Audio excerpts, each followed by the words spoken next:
Van a conocer algunos medios de comunicación que en todo el país había un despliegue de más de 80,000 militares en todo el país. ¿Esta cifra es cierta?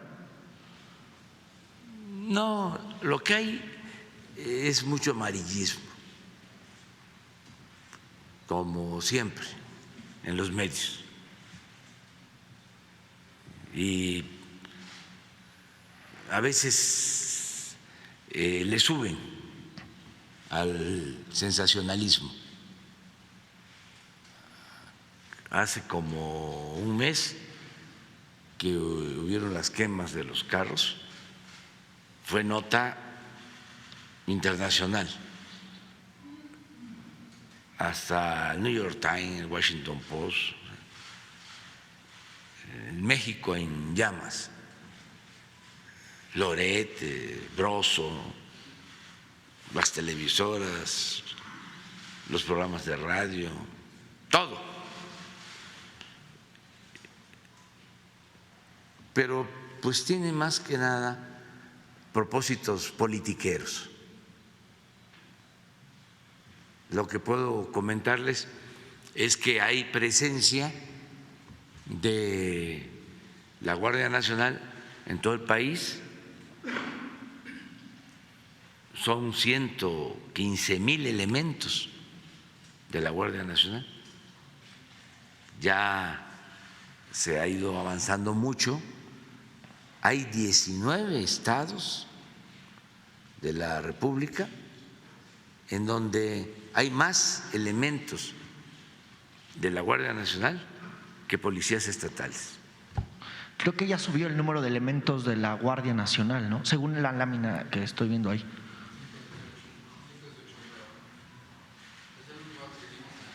105 a 118 en total, pero 105 operativos. Okay.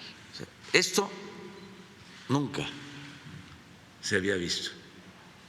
Lo más que tuvo ese organismo que se creó con Zedillo,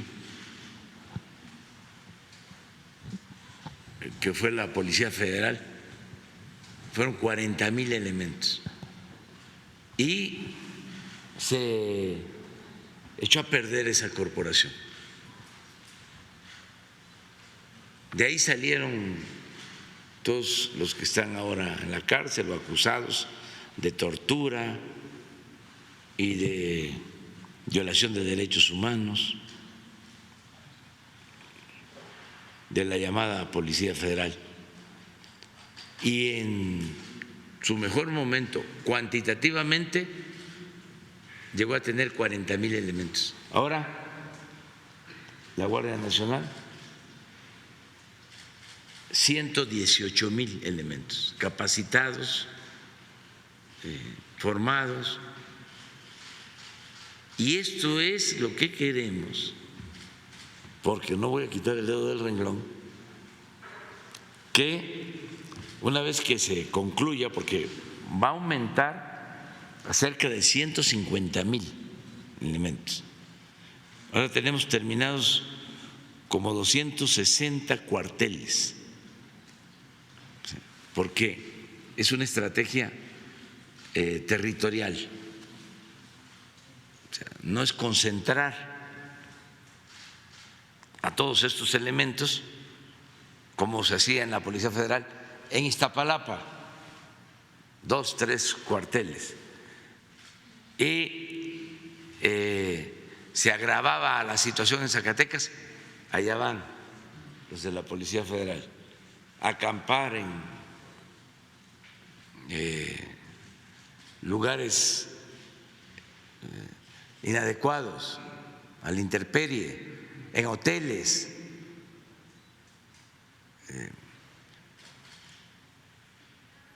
Muchas veces solo para cumplir con el expediente.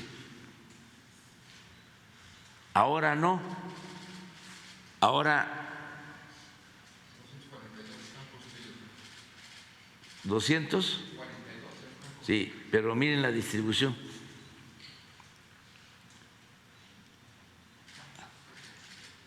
Donde tenemos más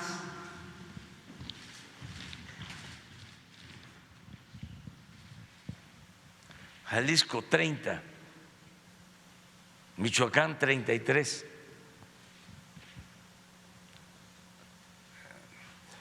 Y son 120 elementos por cuartel. Todo esto lo hemos logrado con el apoyo de la Secretaría de la Defensa, que han construido los cuarteles. Es 1 hectárea, agradecemos mucho a las autoridades municipales, incluso a particulares que aportan los terrenos,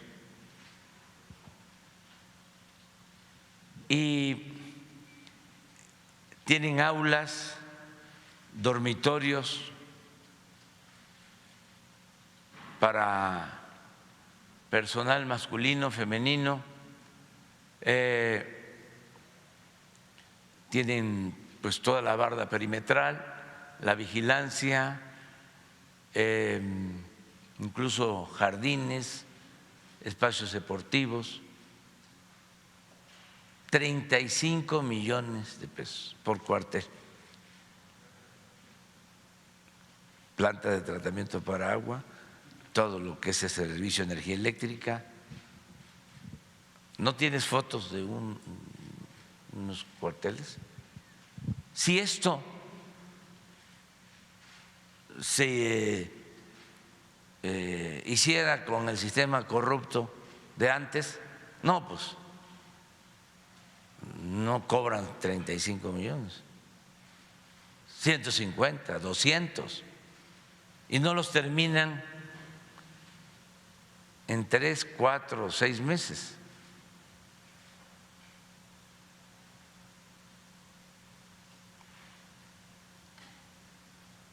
Pero además, lo cualitativo, el profesionalismo. Entonces, esta institución encargada de la seguridad de los mexicanos en todo el país, porque son 242, pero van a llegar a 594 instalaciones antes de que terminemos, de acuerdo a este plan. Bueno, esta institución de cerca de 150,000 elementos, con cuarteles distribuidos territorialmente, como se requiere, queremos que quede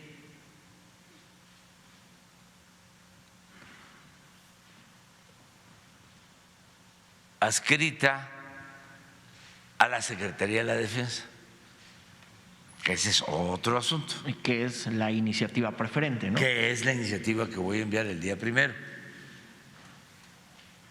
Y que hay oposición de los conservadores que no quieren aprobar nada, ni esto, ni algo todavía de mayor beneficio para el pueblo. Acuérdense que cuando propuse que las pensiones para los adultos mayores se elevaran a rango constitucional, estos reaccionarios corruptos, conservadores, votaron en contra. Y eso lo tengo que estar refrescando, porque la gente tiene que saber de cómo actúan. No le tienen amor al pueblo. Y este es un cuartel. A ver si no tienes algo al interior. Ahí está la barda, miren, las casetas. Son dormitorios para 120 elementos, oficinas, aulas de reunión. Miren,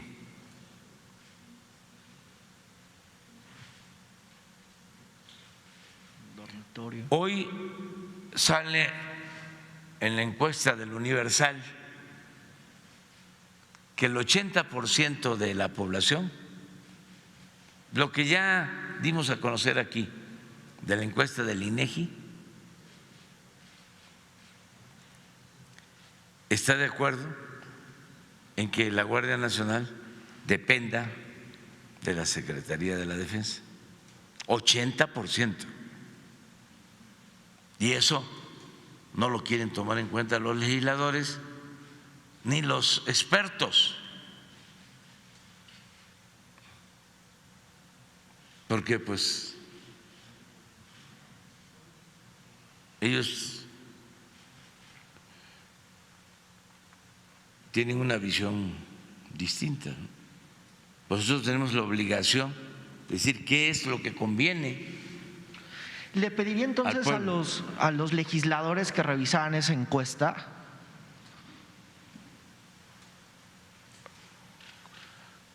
No, esos ya tienen información, o sea, lo saben.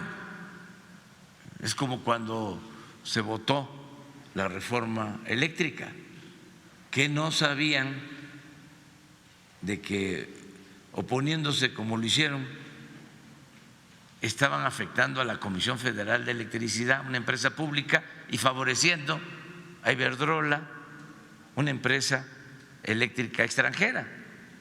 Pues claro que lo sabían.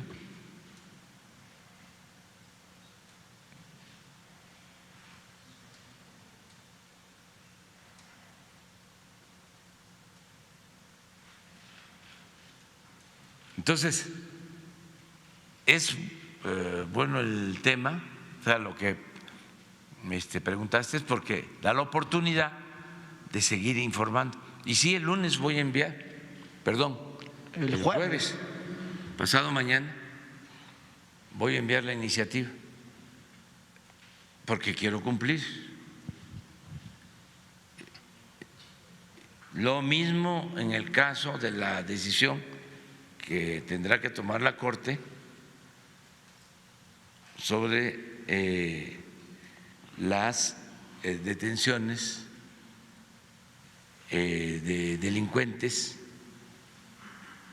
que requieren de prisión preventiva, porque de lo contrario va a seguir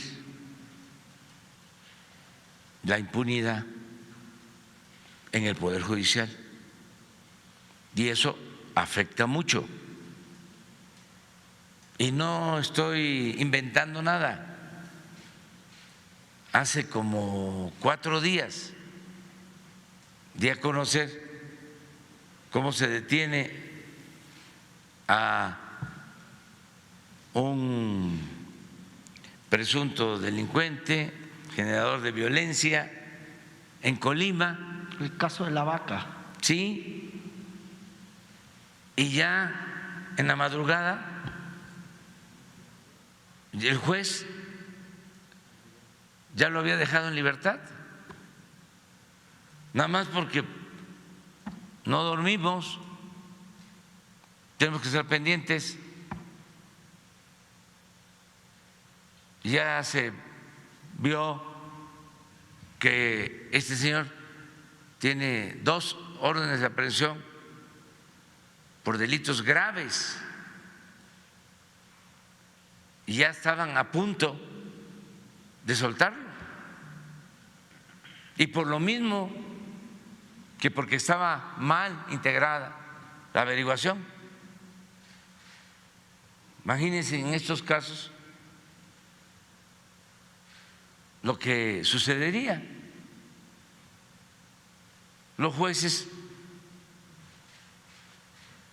liberarían a diestra y siniestra, si ya lo hacen se agravaría el problema. Si el Poder Judicial estuviese moralizado, entonces no tendríamos nada de qué preocuparnos. Pero el Poder Judicial sigue siendo el Poder Judicial de tiempos atrás, caracterizado por la corrupción, con honrosas excepciones, para no generalizar.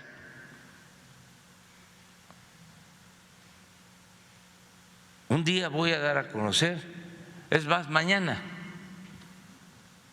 todos los casos que tenemos así.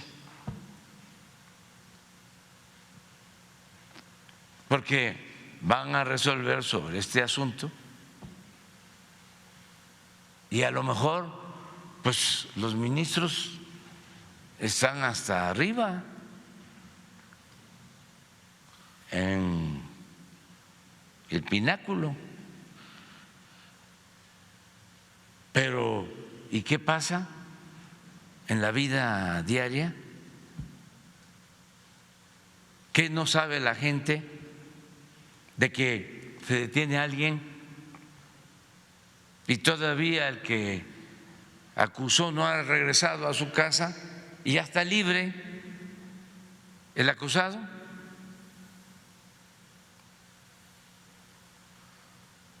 ¿Vamos a seguir así?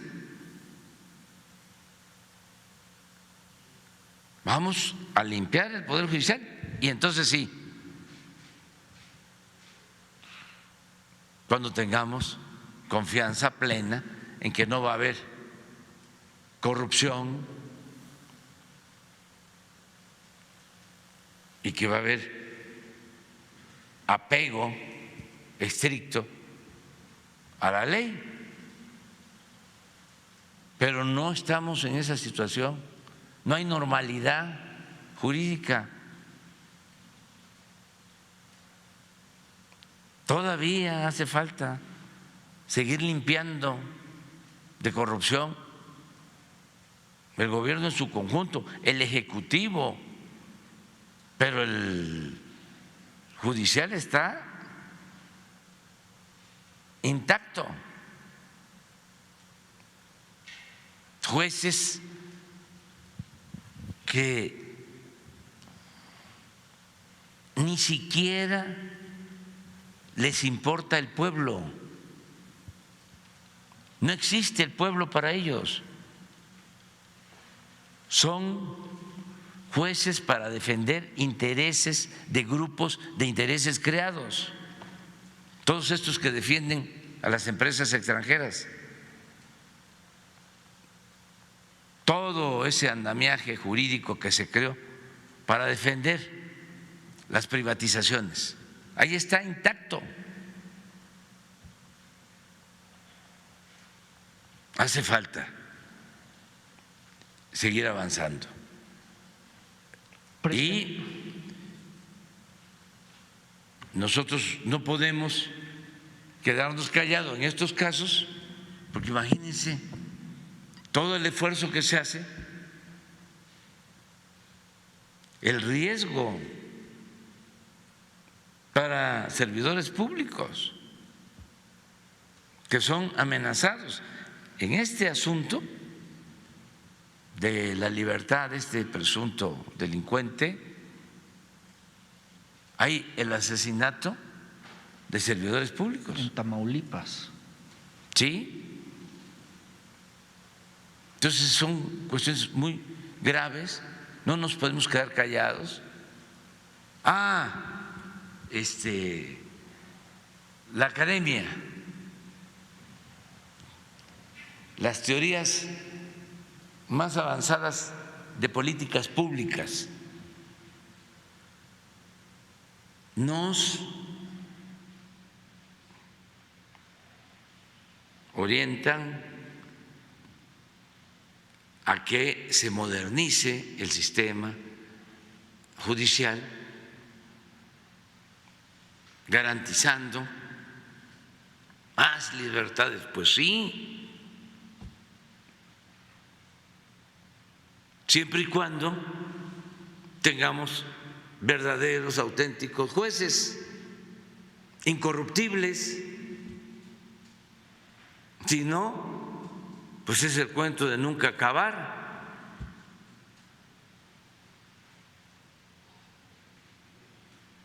Es mantener la impunidad. Presidente, es que faltaría limpieza en la autoridad.